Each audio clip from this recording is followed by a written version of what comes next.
अस्सलामुअलैकुम। तो आज का हमारा जो टॉपिक है वो है मीडियन के एडवांटेजेस और डिसएडवांटेजेस। तो देखें, पहला हमारे पास इसका एडवांटेज क्या है। पहले हम इसके एडवांटेजेस ही सारे बात करेंगे कि located even when the values are not capable of quantitative measurements. अगर यानी कि क्वांटिटेटिव मेजरमेंट्स उसके नहीं है, वो क्वालिटेटिव डाटा है, तो इसके लिए भी हम मीडियन निकाल सकते हैं। कैसे? ये देखिए, मैंने कुछ वैल्यूज़ आपके सामने लिखी हुई हैं। तो मैं कहता हूँ कि ये वैल्यूज़ ये हैं कि हमारे पास जो सैंड स्टॉर्म है, ठीक है, वो किसी रेतीले इलाके की आप बात कर लें तो चलें, ब्राज़ील वगैरह किसी की भी आप बात कर लें, या अमेरिका, या जिस किस्म की भी आप किसी इलाके की बात कर लें, रेगिस्तान जहाँ पर ज़्यादा हो, तो उसमें जो सैंडस्टॉर्म आए हैं एक साल में 48 आए हैं, फिर 55 आए, 65 आए, 44 आए, 40 आए हैं। ठीक, तो अब इसका मुझे क्या निकाल के दो। अब इसके लिए अप्रोप्रिएट एवरेज आपके लिए कौन सी होगी? अगर आपका माइंड देखें तो हम कहेंगे कि जी इसका अगर मैं मीन निकालूँ, तो अगर मीन निकालूँ तो फ़र्ज़ करें अगर इसका आंसर इस तरह कुछ आ गया, तो क्या ऐसे भी है कि 55.5 है, तो 0.5 साथ कोई यानी कि ऐसा है कि जो हमारे पास आया होगा ये सैंडस्टोन नहीं, यानी कि हाफ आया होगा या कैसे, यानी कि वो हम इसे ऐसे ही रिप्रेजेंट कर सकते हैं ना कि अगर तो वो आया तो उसकी एक वैल्यू है, अगर नहीं आया तो नहीं है। तो इस मतलब यानी कि हम इसका अर्थमेटिक मीन तो इस किस्म के डाटा के लिए हमारे पास नहीं ना होता। तो अगर मैं कहूँ कि मैं इसका मीडियन निकालूँ तो जी, अगर मैं इस डाटा को पहले अरेंज कर लूँ फिर उसके बाद में निकालूँ, तो मेरा ये बिल्कुल आंसर आ सकता है। तो इसका मतलब क्या है कि अगर हमारे पास डाटा क्वालिटेटिव भी हो, ठीक है, तो हम उसका मीन निकाल सकते हैं। तो हमें क्या पता चला है कि हम क्वालिटेटिव और क्वांटिटेटिव दोनों डाटाज के लिए मीडियन निकाल सकते हैं। अब देखें, अब मैं अगर इसकी एक और एग्जांपल ले लूँ, क्रॉस फायरिंग के बारे में आपने सुना होगा। जब ये पुलिस वाले और ये दूसरे जो अगर कोई चोर वगैरह या जो भी आप कह सकते हैं, तो इनके दरमियान जब क्रॉस फायरिंग होती है, तो मैं कहता हूँ कि उसके दरमियान जो पुलिस वाले, ठीक है, मारे गए हैं क्रॉस फायरिंग के दौरान, वो अब मैंने दोबारा वैल्यू कह दिया यही है। तो अब जब इसका अगर आप अर्थमेटिक मीन ने, ठीक है, तो अगर वो जवाब फिर मैं अगर यही कहता हूँ ये, तो 55.5 आदमी तो नहीं ना मारे जा सकते। तो इसका मतलब हम इसका अर्थमेटिक मीनिंग ले सकते हैं। लेकिन अब देखें, ये दोबारा कैटेगोरिकल डाटा ही है, ठीक है, क्वालिटेटिव डाटा ही है, तो हम इसका मीडियन ले सकते हैं। उम्मीद है आपको इसकी बात समझ आ गई होगी। अब देखें, अब not affected by extreme values, इसका क्या है? ये बड़ा अच्छा कॉन्सेप्ट है। देखें ज़रा कि ये एक्सट्रीम वैल्यूज़ अगर डाटा के अंदर आ जाए तो उस ये एक्सट्रीम वैल्यूज से इफेक्ट नहीं करती। कैसे नहीं करती? देखें, अगर मेरे पास वैल्यूज़ पड़ी हों 20, 15, 12, 13, अब मेरे पास ये चार वैल्यूज पड़ी हैं। अब मैं इसका कोई मेन निकालूंगा, अर्थमेटिक मेन निकालूंगा, तो वो एक रिप्रेजेंटेड वैल्यू होगी, ठीक है, इस रेंज के अंदर ही फॉल करेगी। लेकिन अचानक ही अगर मेरे पास यहाँ पर कोई वैल्यू 500 पड़ी हो, ठीक है, तो उसका आंसर कहीं तकरीबन 200 क्रॉस कर ही जाएगा। तो देखें, ये एक रिप्रेजेंटेटिव वैल्यू नहीं है। लेकिन इसका मतलब क्या है कि एक्सट्रीम वैल्यू जो आई है ना, ये एक्सट्रीम वैल्यू से कहते हैं, ठीक है, एक्सट्रीम वैल्यू भी हम इसे कहते हैं और हम इसे आउटलायर भी कहते हैं। तो ये जो एक्सट्रीम वैल्यूज आई है, ठीक है, इसका इसी ने हमारे जवाब में गड़बड़ पैदा किया, फैक्ट यानी कि इसकी वजह से हुआ है। तो मीडियन क्यों नहीं फैक्ट करके देखें, जब मैंने अब इसी की तरतीब लगा दूं,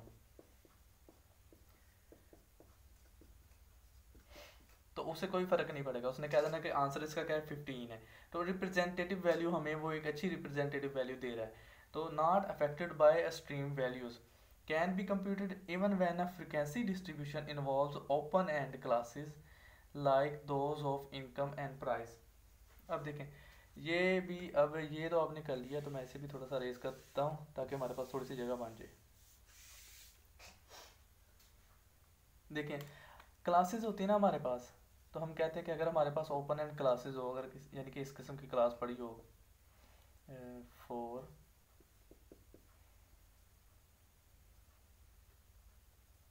ठीक है, ये ओपन एंड क्लासेस, और आगे फ्रिक्वेंसीज भी चलें, तो हम इस किस्म के डाटा के लिए हम कहते थे कि ओपन एंड क्लास हमारे पास जब होती है, हम अर्थमेटिक मीन नहीं निकाल सकते। लेकिन जब हमारा यही प्रोसीजर सेम देखें ज़रा मीडियन के लिए होता है, तो मीडियन का फार्मूला क्या है? तो यहाँ पर हमें क्या चाहिए? हमें लोअर क्लास बाउंड्री चाहिए, एच चाहिए, एफ चाहिए, n/2 एंड सी। तो हमें इसमें यानी कि अगर हमारे पास ओपन एंड क्लासेस हो भी, फार्मूला मैं अरेज कर देता हूँ, चलिए नीचे थोड़ा सा लिख देता हूँ और साथ में एग्जांपल भी पूरी थोड़ी सी लिख देता हूँ ताकि आपको समझ आ जाए। तो ये देखिए हमारे पास डाटा मौजूद था, अब डाटा हमने लिख लिया है। तो ये देखिए इसमें हमें सिर्फ ये देखिए ये वाले फार्मूले की रिक्वायरमेंट चाहिए, तो क्या यहाँ पर हमारी ये रिक्वायरमेंट पूरी हो रही है? जी बिल्कुल हो रही है। देखें अगर मैं n/2 करूँ तो मेरे इसमें से कुछ वैल्यूज़ आ जाएंगी, यानी कि 10 को 2 पे अगर मैं डिवाइड करूँ तो 5 आ जाएगा, तो 5 कहीं यहाँ पर लाई कर रहा है, यानी कि या ये वाली जो मेरी c की वैल्यू हो गई, ये वाली मेरी f की वैल्यू होगी, और ये मेरी क्या होगी, लोअर क्लास बाउंड्री। तो ये देखें यहाँ पर मुझे यानी क्या मिल गया, एल भी मिल गया, एन भी मिल गया है, सी भी मिल गया है, एफ मिल गया है, और एच क्या है, मेरा इंटरवल क्या है, 10 का है, तो 10 मिल गया, यानी कि मेरी सारी की सारी ये वैल्यूज़ पूरी हो गई। ओपन एंड क्लासेस यहाँ देख लें तो मैं फिर भी इसका मीडियन निकाल सकता हूँ। अब फर्दर हम आगे देखते हैं। तो in highly skewed distribution median is an appropriate average to use. अगर हमारे पास हाईली स्क्यूड डिस्ट्रीब्यूशन हो,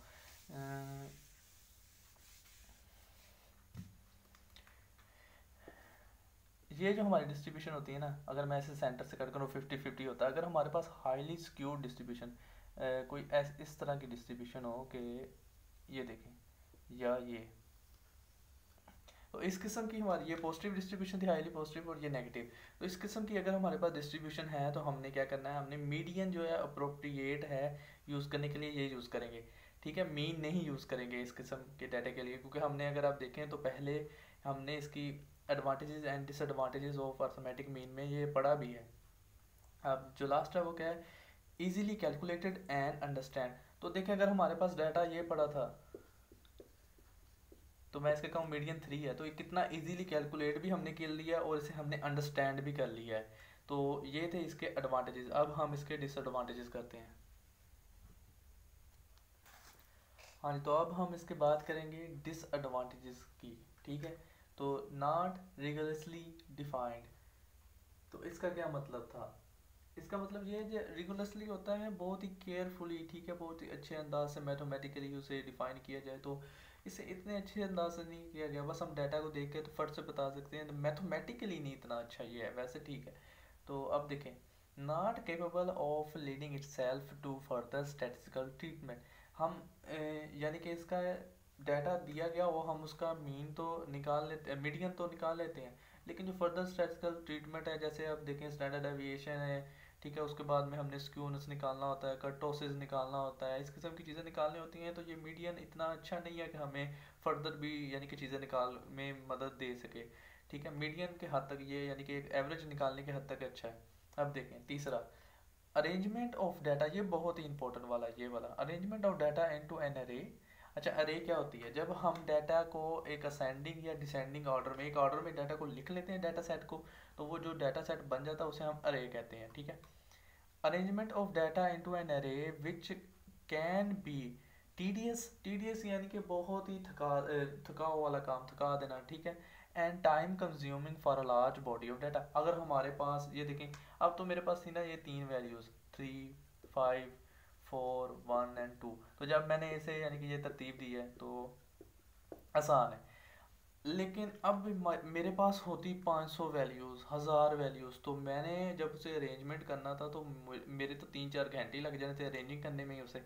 तो देखें इसका मतलब क्या है कि हमने जब इसकी अरेंजमेंट करनी है बहुत ही यानी कि लार्ज बॉडी ऑफ डाटा की, ठीक है, तो वो एक टाइम कंज्यूमिंग भी है और थकाव वाला काम भी है, जिसकी वजह से ये इतना अच्छा नहीं है। तो ये थे इसके डिसएडवांटेजेस। तो आज का हमारा टॉपिक इतना ही था। अल्लाह हाफिज़।